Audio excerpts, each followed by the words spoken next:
it's Tracy Tully, and you're listening to Tracy Tully Talks at bbsradio.com, the place to be right now, streaming live with another 60 minutes of thought-provoking topics, sharing with you conversations that are relevant today, tomorrow, and in the future. Join me each week on Thursday mornings at 10 a.m. Australian time, AEST, 5 p.m. Wednesday PT. Hello, Los Angeles. If you missed the live show, jump onto your favourite podcasting platform and you'll find me on Tracy Tully Talks. We do have some adult language, so if you have some little ones around, pop on your earphones. Hello to all our listeners today, and welcome back to Tracy Tully Talks, another hour of inspiring chat. And my guest today is Mandy Spooner, and Mandy is all the way from Queensland in Australia. Hello, Mandy. How are you? I am very well. How are you?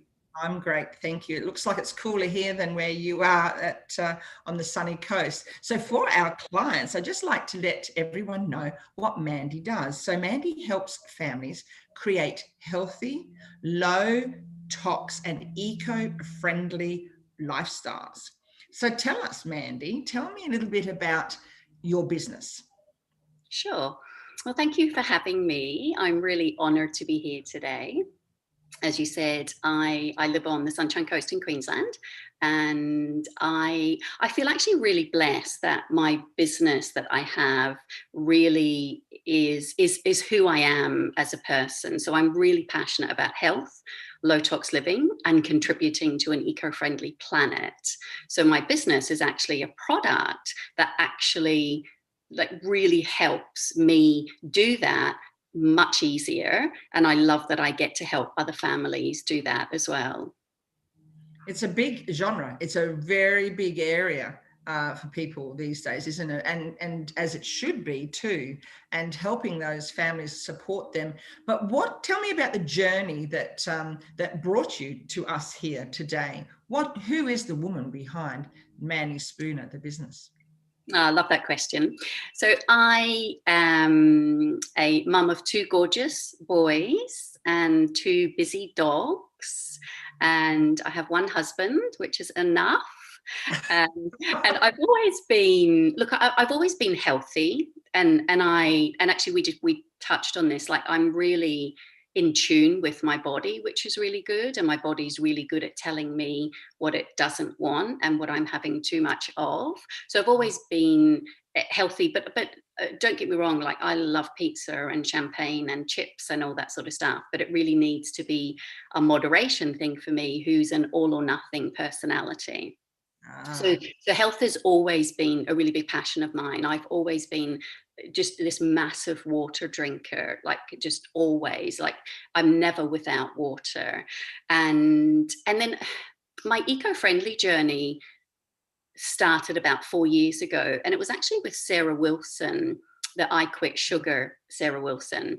And I was reading a blog article where she said that, and I'm saying it that way because I was really surprised, that takeaway coffee cups aren't recyclable. And I remember reading the article thinking, no, that's not true. That's not true. That we're led to believe that they are. So that led me down the Googling, and then I really started working on on being eco-friendly. And I really started posting and just, I guess, educating people, and then letting them know other things that they could use instead. And I watched that knock-on effect, which was so heartwarming. It really filled me. It was just amazing. And then I was introduced to my business, which is an ionizing machine. And it encompasses everything. So as I said, it's health. So the water is ionized. So it's super hydrating, antioxidant rich, and alkalized. So really incredible drinking water. But then what it also does, which really fits in with my eco-friendly side, and this was, I'm going to say, what sold me on the machine. Like I'm really passionate about health and water, so that was like a no-brainer. But then when I found out that I was able to use the other pH waters to replace many products in my home, I was like, I'm sold. Like, I'm in, just take my money. And because what the other pH waters I can use, like literally I just press a button and I can get pH 6, and I use that as my skin toner. I use it as my floor cleaner, my glass cleaner, like eyeglass cleaner. Like I can press 2.5 and I can use it as my spray and wipe. I can clean my toilets with it. I can use it to remove cold sores. The list goes on. So for me, that was really important, because then I wasn't buying products and therefore wasn't buying packaging. And I'm very anti plastic bottles, both drinking water and plastic bottles in our environment. So that was like a really big win for me. And then, of course, by using the waters and not buying other products, I'm using water and there are no toxins in it. So it really made that journey really easy for me, because it's quite an overwhelming journey to reduce toxins in your home and to reduce plastics as well. So this one machine really, I'm trying to think of the word, like move me forward really quickly, because it was like, wow, like you just do all the thinking and all the work for me, and then it allows me time to then the things that it can't do, like perfumes and obviously other things, then that gives me time to be able to research that. So Did that answer your question? Did I just go off on a tangent there? No. And the beauty of these talks too with me every Thursday is they're conversational. So the beauty is they take us to where the conversation goes, and that's what it should be about. That's what I'm about. So yes, these waters have propelled you forward and helped you with lots of other areas. Now tell me, is this the Kangen machine that you're talking about? Yes, it is. Yeah. Yes. So I'm really interested, because you talked about the pH level, and obviously that speaks volumes, doesn't it? The pH level has a lot to do. As a hairdresser, we know all about the pH level in our hair. In terms of colonoscopies and in terms of cancers, that the pH has a huge influence. Yes. So tell us more about these machines now, where you get them from, how big they are. How do you buy the water, or is it just your water from your tap that goes through a system in the machine? Great question. They're awesome questions. And so the machine is a freestanding unit. So it literally, I don't have the dimensions actually, but like it's literally like I'm going to say a box. Obviously boxes are different sizes, but it sits on my sink, like next to my tap. You can have it in your laundry or your pantry or whatever. I mean, it weighs like 5 kilos. I know that, but I don't know the dimensions. But I keep like doing this. I mean, it's not like a big machine at all. Yeah. And actually, so it connects to your tap. So your tap water, so it literally connects. So you don't need a plumber to connect it. You just connect it to your tap. Mm-hmm. And then your tap water runs through the machine. So the machine is in 2 parts, I guess. It is a filter. So it will filter your water, and then it ionizes your water. And that's when it goes over, in this particular model, titanium plates, which are dipped in medical grade platinum. So this machine, the Kangen machine, is actually from Japan. It's from a company called Inagic. They've been around for 46 years. They originally started in hospitals, so their machines in Japan are medical grade devices. They're not here in a medical grade device in Australia. So they're from Japan, as I said, 46-year-old company, which speaks volumes in itself. So the water is ionized, so it goes over these titanium plates, and it's like, I guess the process is called electrolysis. So it's electrically charged. And then what it does is it splits the water into acidic and alkaline, and that gives you pH from 2.5 up to 11.5. So you would drink the 8.5 and 9.5, and then you would use the other pHs for other things around the home or on your body. It blows my mind. It's interesting because a good part of my life has been in the bush, and obviously water, especially in some of the places I've lived, the bore water has a lot of sulfur comes with it. Have you had anything to do with that, or read anything about what those sorts of effects on a machine like this?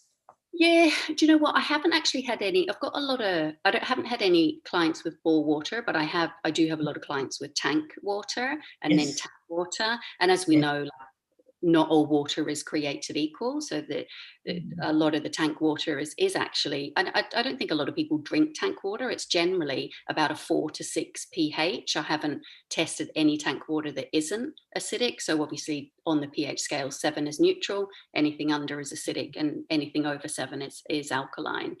And so we would definitely even recommend having a pre-filter even before you got to the Kangen. So the better the water going into the Kangen, the better the water that will come out of the Kangen. Well, that'd make a lot of sense then, and that would collect the sulfur. So tell me, is there any ability to clean those plates? Ourselves? Yes. What we do is with the machine. So the machines are designed to last 15 plus years. Yes. And what we do is we look after them. So every 2 to 4 weeks, we run what's called an e-clean, which is a really simple set it up, and it literally does it itself. So you just set it up and it cleans itself. But then as long as you're doing that, every 2 years, you would send it to your local Enagic office, and mine's in Sydney, and they do what they call a deep clean. So I had mine deep cleaned last year. They charge like $44, like Aussie dollars, and they take it apart and they check that everything is okay. So I got mine back and I actually felt like I had a new machine. So looking after the machine is really important. It's like anything, isn't it, Tracy? Our bodies, our cars, all that sort of stuff. If you don't look after it, then they're not going to work. Absolutely right. And it's interesting that you said that, because that's a really good piece of information for people to know, that there's maintenance units or departments nearby that they can go to, especially these days when now we're bringing products in from overseas. We've got COVID and there's all sorts of extra little issues that are occurring. It's nice to know that, yes, there are these departments based all over the world, I'm assuming, and that so it's easy access for maintenance, and everyone is trying to process their water to make it cleaner, and that's really, really important for all of us, and to make sure that we get lots of healthy, clean water all the time. Now, I'm interested also in our previous conversations about some of the things that you've done in terms of dropping things in your life. So for me, excuse me, for me, I had to eliminate coffee out of my life totally when I made the decision to give up smoking a couple of decades ago. So you mentioned that you quit sugar at one stage, and so you were following Sarah Wilson. Can you tell me about that journey when you quit sugar? Well, unfortunately, I haven't quit sugar, actually. I quit alcohol. Well, I did no alcohol for a year, and then I've done my no chocolate for a year. So I guess, but yeah, I love Sarah Wilson, and I would actually love to one day quit processed sugar. Haven't quite got there yet, but I did do a year off alcohol, which actually ended up being 16 months, and then I did a year off chocolate as well. Oh, so tell me why you took a year off alcohol. What was the incentive there for you to do that? Well, it was actually, I guess I touched on it before, my body. I always say that my body was telling me to stop, and I wasn't listening at first, and then it was like, no, you really need to stop. But I'm an all or nothing personality, so I'm really good at all and I'm really good at nothing. So I literally wouldn't drink during the week, never have, just wasn't one of those things that I did, but just not for any reason, just didn't. But however, then at the weekend, like it would be like, oh, just one more. And so Saturday, like not necessarily Friday, because I'd always gym on a Saturday, but Saturday, Sunday, I'd love like nothing more than a glass of bubbles and put some music on, and I'm the happy dancing, love you drunk and stuff like that. But I guess as I was getting older and in menopause, my body wasn't coping so well. So I was finding that even after 2 glasses, I was awful the next day. I was cranky, I was tired, and it was taking me into Wednesday to feel better even after 2 or 3 glasses. And that was definitely my body saying, like, just stop. And then it just became this like vicious circle. And I'm a really naturally positive person, which I'm very blessed about. But I was actually finding I was getting quite low. And I was like, okay, I need to do something about this. And being all or nothing, it was like, right, I'm off for a year. I put it on Facebook because I love the accountability. That was really Mm. good to do that. But funny enough, during my year off alcohol, which I actually found quite, I'm going to say easy, because I was really ready. Yeah. Because I knew that no amount of willpower would get me through taking a year off alcohol. I had to be really, really ready to do that. So I actually found the year fairly easy. But what I did is I replaced alcohol with chocolate. Oh, I love it. and there's more, Honestly. because when I then decided to take a year off chocolate. So I literally just finished a week ago, last Thursday, and I had a Oh. caramel slice, which I'm obsessed with, and it was so good. But what I did, obviously, being my personality, in my year off chocolate, I replaced chocolate with crisps, is what we would call them in the UK, but chips. Like, so Oh. now I'm doing a year off crisps. But I'm very proud of myself that it's now the 25th February and I've been off crisps since the 1st of January and I've not replaced it with anything. So I've made a really big effort to not do that because I really don't want to take another year off something. Well, I was going to ask you, are you a Gemini? I am actually a Virgo. Virgo. Ah, all right. So coming back to talking about a year off alcohol, it's interesting. My mother is 90 years old and she's has a lot of pain medication and she takes tonic water, has a glass of tonic water every night and quinine tablets, and the quinine tablets were making her quite ill. Anyway, the specialist said to her, so Joy, have you ever considered having a gin and tonic each night? She said, oh no, my father said never, never, women should never drink gin. And he said, well, that was a long time ago. Perhaps you might like to try it now. And I just loved the whole conversation that he had with her about drinking gin and her aversion to just the thought about it. So off she went to the shop and she bought herself a little bottle of gin, and she has a gin and tonic at night. And I said to her, how do you find it? And she said, well, the taste is really weird. It's really sweet, but I'm actually enjoying that one glass of gin and tonic each night. And I think that's a funny story, but it's also a good story because tonic water is good for us. And the older we get, and obviously she has restless legs, when you get cramps in your legs, it's really important. So as you're saying, you're identifying things like the alcohol would be drying on your skin. It makes you very dehydrated, makes you a little bit fuzzy in the brain. There's all sorts of after effects. And the older we get, obviously, the longer it takes to pull through from drinking any sort of alcohol. The interest for me then is you've swapped from alcohol to chocolate. Now that is something I could never give up, would never. It would be non-negotiable for me to give up chocolate. It is my only sin, so to speak, the only thing I have left in my life that is a luxury. So it's interesting that you say you've given up chocolate. Do you recommend giving up chocolate? Do you know what? It was actually really good. And it's so funny you say that, Tracy, because so many people said to me, they're like, Mandy, I get alcohol. I do not get chocolate. Like, what are you thinking? Like, what are you doing? But honestly, I got quite bad where it was like, I'll go supermarket shopping, I'll go to Coles, and then I would literally eat a pack of biscuits while I was doing my Coles shopping. So I was getting in that. It was just becoming a habit. And I'd go to the petrol station and buy a chocolate. I didn't even want it. It was just that habit of doing that. So what I found is, and I would definitely recommend it, and what I found is, and I did this with the alcohol as well, it broke that habit for me. And both with alcohol and chocolate, and chocolate's only been a week, but genuinely, I haven't stuffed my face. I haven't done anything. It's broke what I needed it to break, if that makes sense. It's broke that habit and that obsession, and I guess showing me that I don't need it. So every time I go to Coles or go to the petrol station, I don't need to grab a chocolate. And I've only been back on chocolate for a week, but I think I'm still in that. I keep forgetting that I can have it, but I'm really enjoying the moderation of it.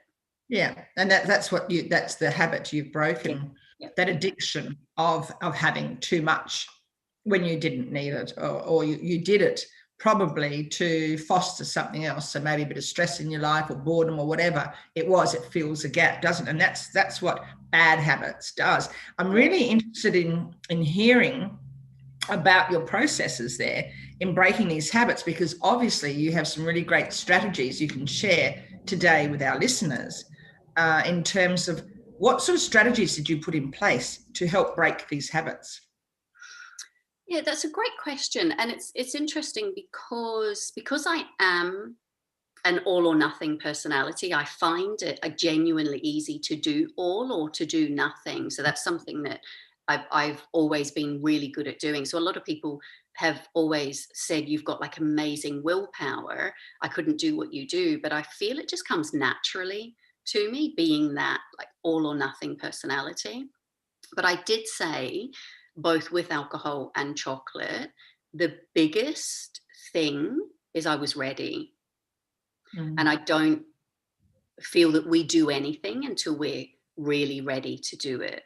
And so it took me a while to go off alcohol because I wasn't quite ready. And you know what? My body was ready, but my mind wasn't. So I did with the alcohol, I listened to Alan Carr's book on audio, and I'm just trying to remember what it was. I think it was like The Easy Way to Give Up Alcohol, but it's Alan Carr, ALLENCARR. And I listened to that in the car, and it was a really good book.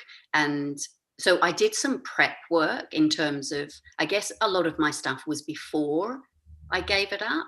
And then I was really, really ready to do it. So, and with alcohol, I didn't have any like zero alcohol or anything like that. I moved to kombucha that was all. I really did some kombucha. And then with chocolate, didn't do that very well because I just replaced it with crisps. But I think the key is to really be ready. It's like that. I'll start my diet on Monday and we keep breaking it because we're not fully ready to do it. It's interesting you said that, because mindset is the be all and end all of everything, isn't it? And in terms of leveraging routines to replace bad habits is what it's all about, isn't it? And having that mindset to what do you do to disrupt that need to have coffee or to have chocolate or alcohol or all those what we call addictions, really. So, and addictions come in different levels, varying levels, obviously.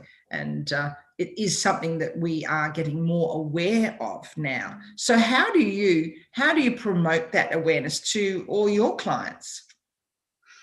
I'll answer that in a question, but I just wanted to say is what, like, you're so right with addiction, Tracy, because that's what it is. And it's really difficult for us and the person who wants to give it up because it is an addiction. So it's actually really not an easy thing to do because like the sugar is addictive, the alcohol is addictive, and there's obviously, as you say, things behind that as well. There's a reason why we drink the alcohol, and there's a reason why we're reaching out for the sugar and chocolate. But it's an addiction, and it's a really hard thing to break. And I think getting help is really important. I'm like, I actually don't often ask for help, and I should. I tend to be one of these people who I do all of the thinking in my head, and then I just come out and say I'm taking a year off alcohol, and everyone's like, oh wow, I didn't see that coming. And it's like, yeah, I do all the processing in my head. But I think getting help is really important for people, and for me, putting it out there on Facebook was the accountability part for me, because I work well with accountability, but everyone's journey will be different as well. Some people will want to do it privately as well. And now I forgot your other question. No, that's all right. These are interesting conversations to have. And one of the things I found when I gave up smoking was I tried twice to give up smoking before I was successful. And on the second go, I tried the patches, and then I tried these dreadful tablets, and they made me absolutely violently ill. Nothing worked. And then I sat down and thought, what I need to go cold turkey. It is the only way to give up something but what is it that's stopping me from going cold turkey? And it was not just my mindset. There was a physical presence that I hadn't picked up, because I, was an early riser, and I'd have my coffee in the morning, at 4 o'clock in the morning, and I'd have my cigarette with it. And I allowed myself to smoke. Oh, and I think back on it, horror, it's inside my bedroom. That was just the norm. And we're so used to the norm that we can't see outside the norm until all of a sudden we are literally outside it. And when I realized it was the coffee that was triggering me, I thought, if I drop that coffee at 4 a.m. in the morning, do I crave that cigarette? And as soon as I realized I didn't, it was just a marrying of the two. It was a really dirty, filthy, bad habit that the onus on me then was to go through the cold turkey of giving up coffee. And coffee was so hard because the smell was beautiful. Cigarette smell, even as a smoker, I hated. I didn't like. I absolutely abhor it now. I can't stand the smell of it or anyone near me with cigarettes. But that was something, and that beautiful aroma of a delicious coffee was stronger than the aroma of the cigarette. So when I broke that habit, which was something I had to do, literally go cold turkey on that, and what I needed to use was strategies like, every time I smelt coffee, I told my brain, it's disgusting, it's awful, it's horrible, because it makes me smoke cigarettes. So I would tell my brain that, I just keep having that on this loop like a record, and it worked. It worked really well. So I could smell coffee and think, oh. If anyone said, like a coffee? No, but I'll have a cup of tea with sugar. But it was the coffee that was the trigger. Tea, nothing else triggered the cigarette smoking. So habits are something that we really do have to think about carefully. And sometimes I think that, and you probably agree, going cold turkey is probably the only way. Yeah. I always say, and I love that you worked that out. And I guess, as I mentioned, there's a lot of work in the lead up to making the decision, and then you make the decision, hopefully, when you're really ready to do that. So it's really good you do that. And that there's something that I say a lot, and it's not my saying at all, but it's like, pick your hard.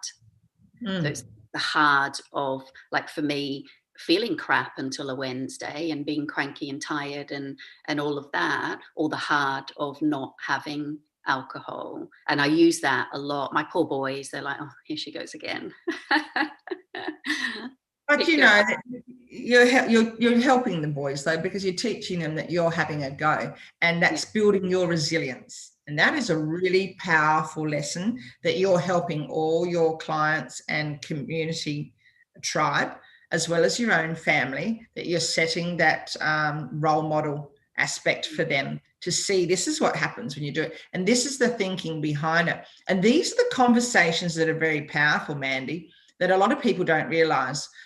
So my husband's a smoker, and I don't think he'll ever stop smoking. And I keep saying to him, what would it take for you to stop smoking? And he said, I'd have to want it.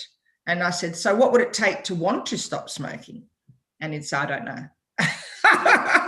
And so until that mindset changes, he will always be a smoker. And then, as I said to him, aren't you worried about not being alive when the grandkids are here, or as they grow up, etc., sharing all that time? And that makes a cold turn, and he can hear that I'm saying that, but still it's the pattern of thinking, and it's even now it's more just a pattern of action, a behavior that it's just done. I remember my sister and I actually decided to give up smoking at the same time, and I went, this is the final time, because we both had tried other things, and I went cold turkey. I made that decision because I'd cancelled the coffee, and then she took up ice, so she would chomp cubes of ice. And I'd sit there and I'd smile and I'd say, she'd have these great big bags of ice in the fridge. I said, what are you doing? What are you doing? She said, I've got to put something in my mouth. I've got to use my hands. I said, no, sit on them. Just sit on your hands. It only takes a few seconds, and then that wave will go past. So then she had to get rid of ice. But it was always great to have all that ice in the freezer when we were having some drinks together. But funny. It also, so it reminded me of the the habits, as you said, and how we disconnect. That's the powerful word here, disconnect with whatever it is that's forcing us to do that. So tell me more about your business. So you are you help people with a healthy, low tox and eco-friendly lifestyle. Tell me about the low tox. I actually came into my low tox journey because I'm all about health, low tox living, and eco-friendly. So I feel that it was health and then eco-friendly and low tox. And this is, and you said the word, and I think it might have been catapulted, but when I got my Kangen machine, that really catapulted my low tox journey. And I've actually never been, I don't like smells. No, I do love smells. I love coffee smells, and I love like flowers and stuff like that, but never like a product smell. I've never been a big perfume person or like cleaning products or anything. It actually like irritates me. So I knew that there was something in them that wasn't good. Yeah, it's not good for our body, and they're just like they're hormone disruptors, and we live in such a toxic world. And there's a lot of things that we can't avoid. So we walk out the door and we breathe toxins, like we eat them, we put them on our skin, and I'm so anything, and we're just overloaded with toxins. Not we do have a natural detoxification process, our body does, but it actually needs a lot more help now because we're so overloaded in toxins. And a lot of that, we've touched on mindset a bit today, and that it's all about your mindset as well. That can be very toxic to your body as well. So I do believe that we do need a lot of help around toxins, and I'm not completely like toxin free, but I've eliminated a lot of toxins, and I'm just really heightened to it now, like just really aware of it now. So I'm always like reading labels or just being I'm not an obsessive crazy woman, but I am just really mindful of it, because I just do think that anything that we can do to help our body, because our bodies are, sometimes I actually don't want to think about how incredible our bodies are, because it scares me a little bit. I don't know if that makes sense, but this body just keeps working for us every day, like all of our organs and everything, and I'm always really grateful for that. And any help that I can give my body, then I think it's really important to do that. That's a good point. That's a powerful point, because our bodies, we put them through the mill, don't we, by forcing all this junk and crap and garbage into them, and then expecting them to spit out this pristine, hard-working, machine, athletic body that we crave. And whilst we might go to yoga every morning, we'll sit there and drink wine every night, and that's that buffering all the time. So it's that the noise, changing the noise that we're hearing and the messages that we're hearing. I know, I look at our own children and how they were brought up, because we lived out in the bush. So we had our own meat, we had our own vegetables, we had a lot of that sort of stuff. And they have become very healthy eaters and young people, whereas but we lived in a generation where we partied hard and loved it. And we ate whatever we wanted to eat, because we had that mentality that we burned it off so fast working, and that was okay. So that was the excuse. It was okay. I get to this time in my life and I think, oh, if only I could do my life again. All the things I would just go delete and upload. healthy living style. So I always say, Tracy, sorry to interrupt there. I always say, like, we don't know what we don't know. Exactly. Years ago, it was like, it's okay to smoke when you're pregnant. It's okay to do this. It's okay to do that. So I think it's like, we don't know what we don't know. That's right. And you're right there. I was going to ask you a question now about, and so you talked about strategies in terms of checking labels. And that's something I do a lot. I check labels. And especially when I think back, and it wasn't until I went to Egypt last year, and I'm sitting in this really, really old country with so much history, ancient history, that it dawned on me really what civilization was doing back home compared to how they were living there. And opened up my eyes in every way imaginable. Who would have thought going to Egypt, speaking on an international stage, will have all these knock-on effects of something as simple as observing how they lived, how they ate, and the simplicity of things. When I came back, it was very simple for me because COVID had me locked down pretty tightly for a long time.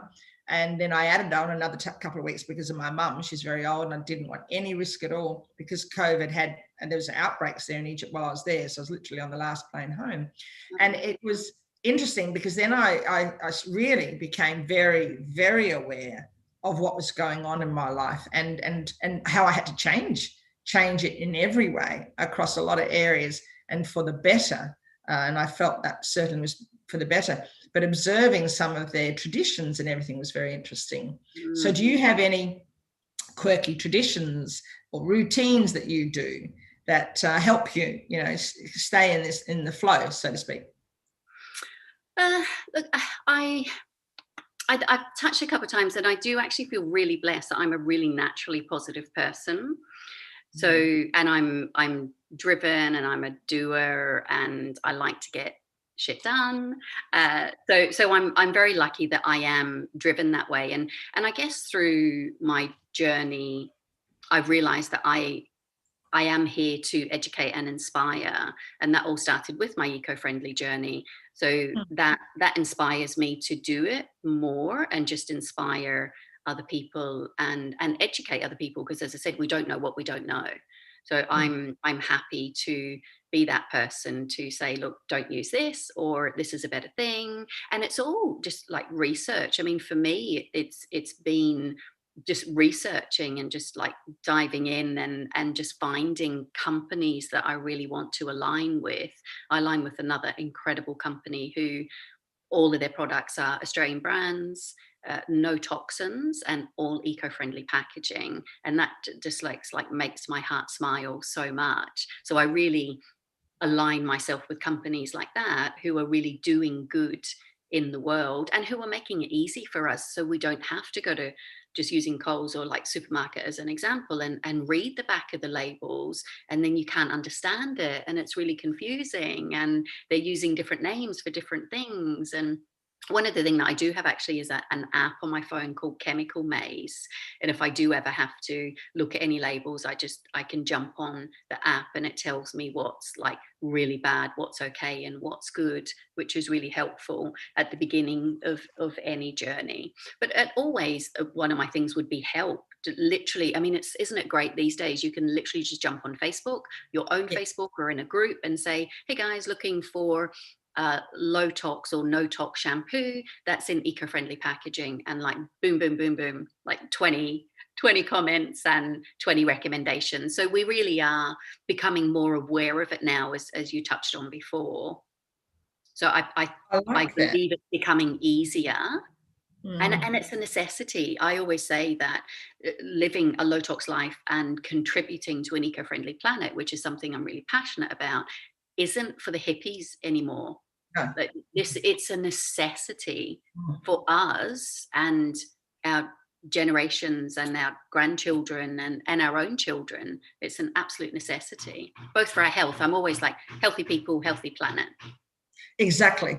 That, and you wrapped it up in a nutshell. Healthy people, healthy planet. And I suppose that was the big eye-opener for me. The big aha moment when I was in Egypt was, I'm living this beautiful country and I'm living this beautiful life, but oh boy, does it need some tweaks. And not just for me, but everything around me. Now, the app, I'm interested in this app. So it's called Chemical Maze. Maze.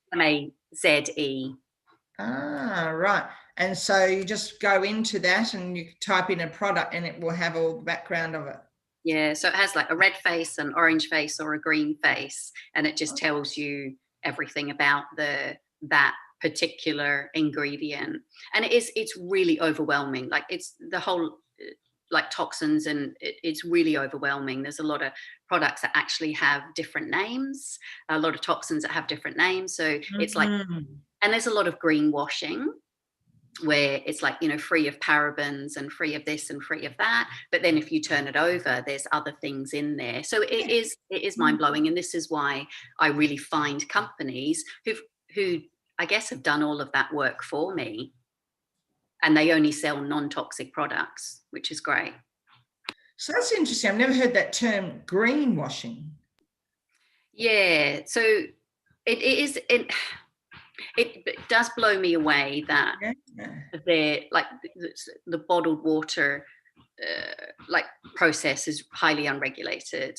There's like companies can put like a pretty green leaf on some packaging and can give you this name that you think, oh, that's great, that's perfect, and you just buy it, but it's actually not biodegradable. Or yes, it will biodegrade, but it will still take 300 years, or it'll only biodegrade in certain conditions and stuff like that. So there's a lot of kind of greenwashing that goes on, which is really upsetting, but it is unfortunately the way that it is. So we really need to there's a lot of products that do that. So it really is doing some research. Do your research, or find a company that you can buy products from, and they're like literally legit, like no toxins, eco-friendly packaging. That's fascinating, isn't it? It's a fascinating area, because being a hairdresser is one of my skills. I look at those products very, very carefully, and I hear what you were saying, the greenwashing. They'll say, oh no, no toxins, but obviously there has to be toxins in it if they're going to change the shaft of your hair, and there's going to be a chemical reaction there, as Albert Einstein always says. But we do know, luckily, that standards in Australia are very, very high, and so they're getting better and better and better, and more rigid. But it was interesting when you said that there's not much regulation around the water, the bottled water. Yeah. So what is your research around that shown you then? Yeah, bottled water. Where do I start? I'm not a massive fan of bottled water, both for our health and the health of our planet, and certainly from a planet point of view. There's a statistic, and this isn't just bottled water. This is all plastic bottles, but globally per minute, we consume 1 million plastic bottles. So by the time we finish this call, there'll be 60 million plastic bottles out there in the world, and that just like really breaks my heart. And as I said, I work like a lot around replacing. So I like single-use plastic. I don't buy hand wash in bottles. I use soap. I don't buy shampoo bottles. I use a shampoo bar. I don't buy conditioner bottles. I don't buy like facial cleans. I use a lot of bars and stuff like that. So I really do work hard to eliminate my plastic bottles. And then from a health point of view, like a lot of people, and I get it, like we don't know what we don't know. And I drank bottled water for a long time, but the process is quite highly unregulated, and sometimes it is just the tap water. A lot of it is just tap water, and our tap water is contaminated. It's got chlorine in it, so it's and also with the plastic bottles, you've got like the chemicals leaching out of the plastic bottles into your water. And in the plastic bottles, and you don't even know, like my thing is, you don't even know how long that water's been sitting there before it reaches you. Could be months. Could be months before it absolutely gets to you. So yeah, not a massive plastic water bottle fan. Bottled water fan, that's for sure. And that's a big statistic, isn't it? 60 million plastic bottles per hour worldwide. And a lot of people think, and that's okay because we don't know what we don't know, that's okay because I can recycle it. But it's not always the case. It's actually said in Australia that only 1/3 of plastic bottles makes it to the recycling plant. Some of it doesn't because it's on like left in landfill and oceans and on the ground and everything. And then the other bottles get rejected at the recycling plant because plastic can only be recycled once or twice, whereas glass can be recycled infinitely. So like a lot of people will say, oh, that's okay, look, I can recycle it, but recycling isn't the answer, is the long and short of the conversation. Yeah. So what have you found about the use of silicone? I Silicone cups. silicon. Say silicone cups. I'm thinking of replacing, the coffee cup, because we all know now that there is no such thing as recycled coffee cups. We know that now. Yeah. So what about some of the products that are out there? So if we're all bringing our own cup, that's a really good thing, isn't it? Yeah. But what Yeah. about some of those products? Which would you recommend the best? Like silicone products or? Yeah, do you know what? And funny you say that, because I actually recently got, which I'm so in love with, a silicon baking mat. So it's so flexible, and like I'm just doing this because it's like so flexible, and it's pink, which is awesome. And so it's a silicon baking mat. So it's a reusable baking mat. So then you don't have to buy like reusable baking sheets, Yeah. and because they're not eco-friendly, yeah, even though there's a lot of pretty green leaves on them and stuff. So this is like a reusable silicon baking mat, and you can put it in the dishwasher. No, I always say, yes, it is the dishwasher. Yeah. So when you want to clean it, just put it in the dishwasher. So easy to clean. And I made some sweet potato on it that for the second time last night. And I'm not like a great cook, or I'm sure there's a reason that this happens, but I actually find it was making my sweet potato in half the time that it normally would when I was putting it on like the single use baking sheets. I'm sure there's something to do with heat there. Not sure, but there's like half the oven time and no single use. Throw it in the dishwasher, done. So yeah, so big fan of silicone. It's interesting. I've got a lot of silicone products in the kitchen that I use, and and obviously I make sure I even change my mugs often if I see them deteriorate in any way. And sometimes you buy those travel mugs that are metal, and they get smelly. You don't know what's inside the filling, the what's the word I'm after, the filters and whatnot, and the packing to cool them down. I know there's a word I'm missing here, but I've got a bit of a blank there. So so insulation is what I was after, insulation.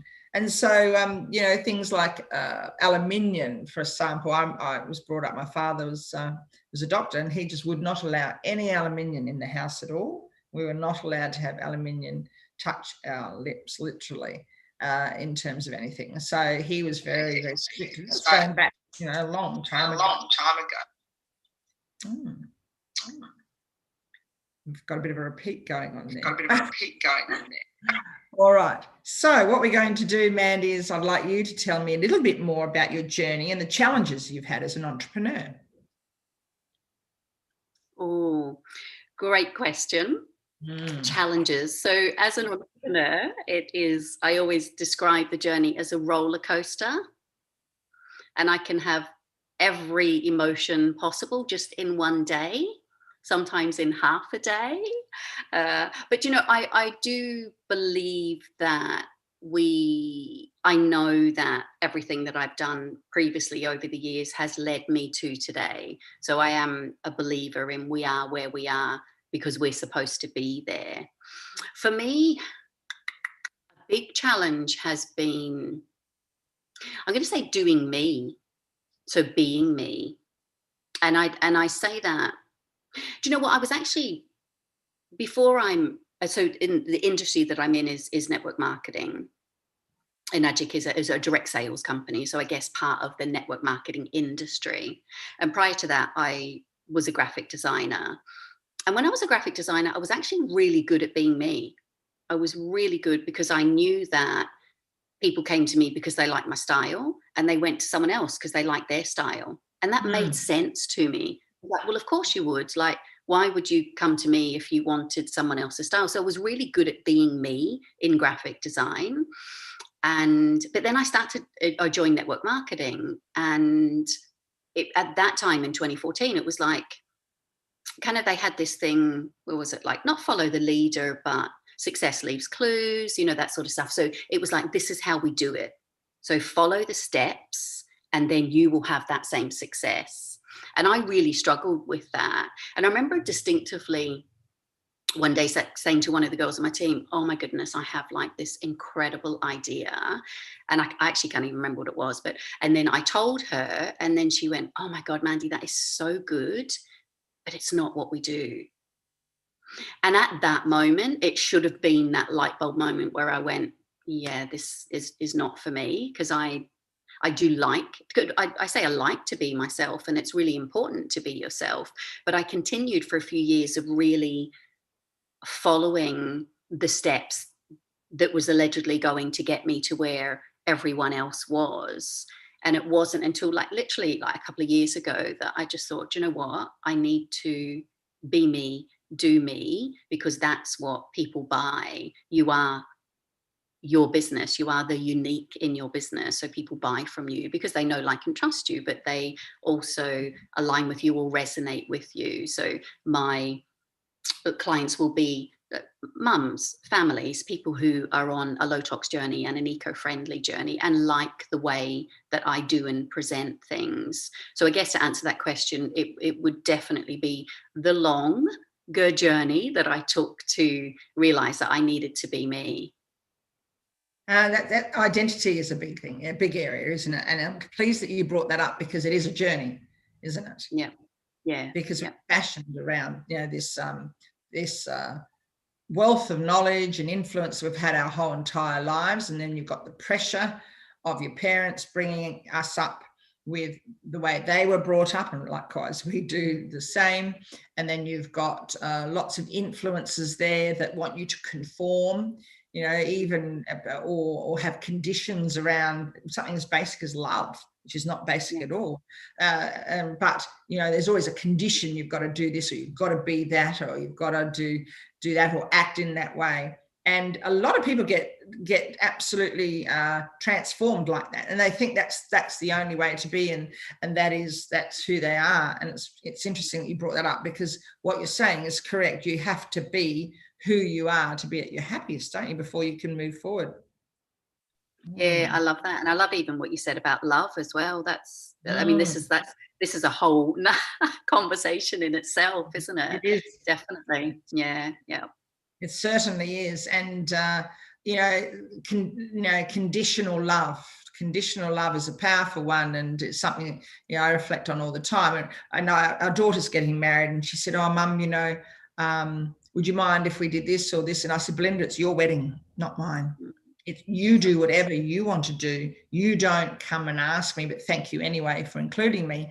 But surprise me, intrigue me, make me curious. Let me have the fun of the day, because I want to live in that present." And I said, my expectations are that you both are the happiest you can be on your wedding journey. It's not my journey. I've had mine, and I don't intend to ever repeat it again.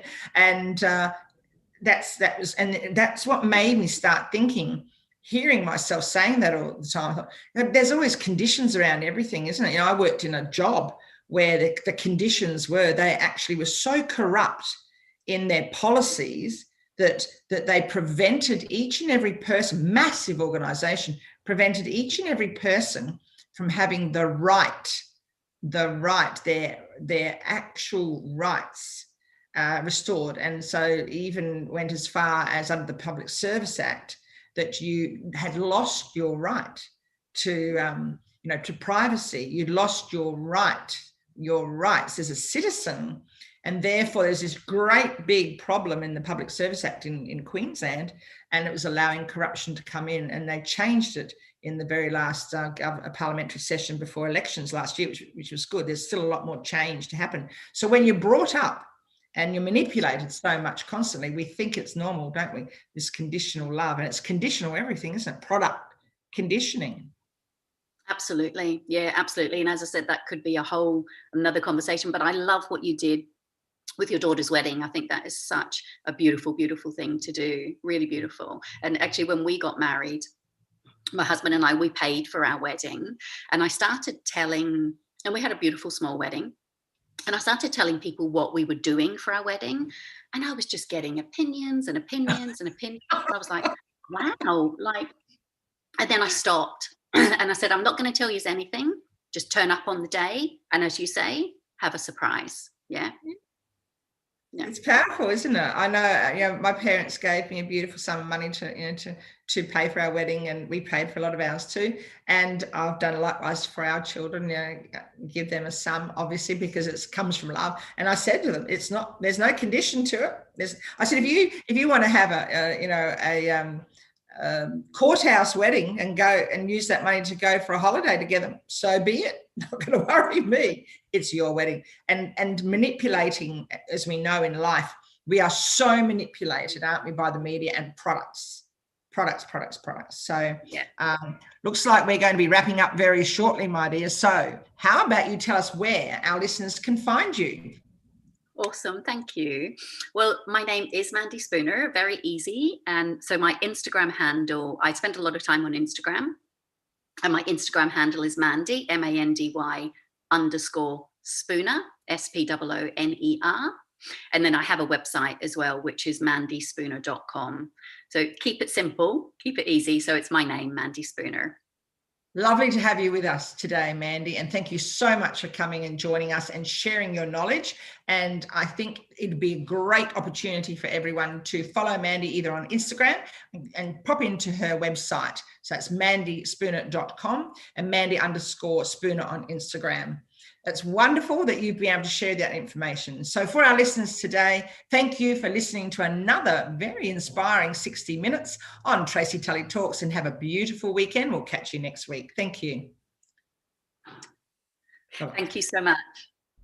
Thanks for listening to another 60 minutes of inspiring talking points on Tracy Tully Talks, brought to you by bbsradio.com. Tune in every Thursday morning at 10 a.m. Australian time, AEST, and 5 p.m. PT time in America. Leave me a message on my website at www.bbsradio.com/Tracy Tully Talks. If you're interested in lifting the profile, presence and profit of your business, sponsorship opportunities are available. Until next Thursday, it's goodbye from me.